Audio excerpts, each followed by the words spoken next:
So mga par, matapos nga po binalita ni Micah Finger na posible daw magretiro ang IBF Lightweight Champion Vasily Lomachenko matapos nito sungkitin ng IBF title sa naging laban niya kontra kay George Kambosos Jr. Kung saan mga idol, hindi naman po nasagot ni Igis Klimas, ang manager ni Lomachenko, ang mga bagay na talaga magre-retire na si Loma. Ano yung mga idol? Wala pa naman daw sinasabi sa kanya si Lomachenko kung lalaban pa ba ito o hindi na. Pero ang kumakalat daw na balita mga idol na ang rason bakit hindi nito tinanggap mga offer sa laban kay Tank Davis dahil gusto nito ng malaking pera, kung saan walang katotohanan daw ito mga idol, sabi ni Klimas. Ang alaga na daw nito mga idol ang nagsabi na hindi daw talaga pera ang pangunahing motibasyon nito para bumalik sa bakbakan.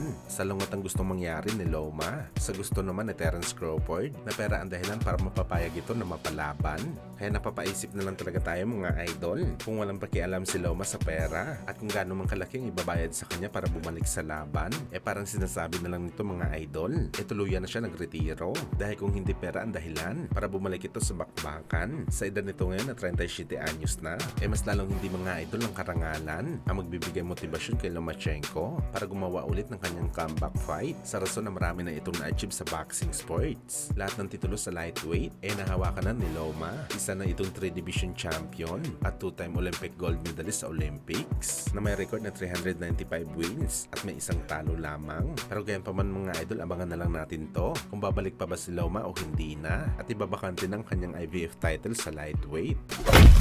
Samantala sa naging kwentuhan naman po mga idol ni General Casimero at Vince Paras sa channel ni Pinoy Sakalam YouTuber, na pag-usapan nila mga idol kung gaano kahirap ang ginawa ni Casimero sa naging laban nito kontra kay Saul Sanchez. Ano yung mga idol? Si Alas lang daw nakagawa ng ganung bagay na 5 oras lamang ang recovery at na-knockout pa nito si Saul Sanchez sa round 1. Maski si Vince Paras mga idol napahanga, mahirap daw talagang ginawa ni Casimero. Dagdag pa ni Alas dito mga boss, siya lang daw nakagawa ng ganung bagay na talagang pinakamahirap sa isang boxer ang lumaban na gutom. Maski nga daw mga idol si Manny Pacquiao hindi nagawa ang ganitong bagay. Knockout daw ang inabot ni Boss Manny sa bakbakan. Malamang tinutukoy ni Alas dito mga idol ang laban ni Boss Manny kay Bonsai Sansurat nang dinepensahan nito ang kanyang WBC flyweight title, kung saan nag-overweight si Pacman sa weigh-in mga idol, pero natuloy pa rin ang laban at hindi natin alam kung merong rehydration clause kagaya sa demand ng kampo ni Sanchez kay Casimero. Bagamat nang tinamaan daw sa body shot si Boss Manny, talagang bumigay ito sa round 3.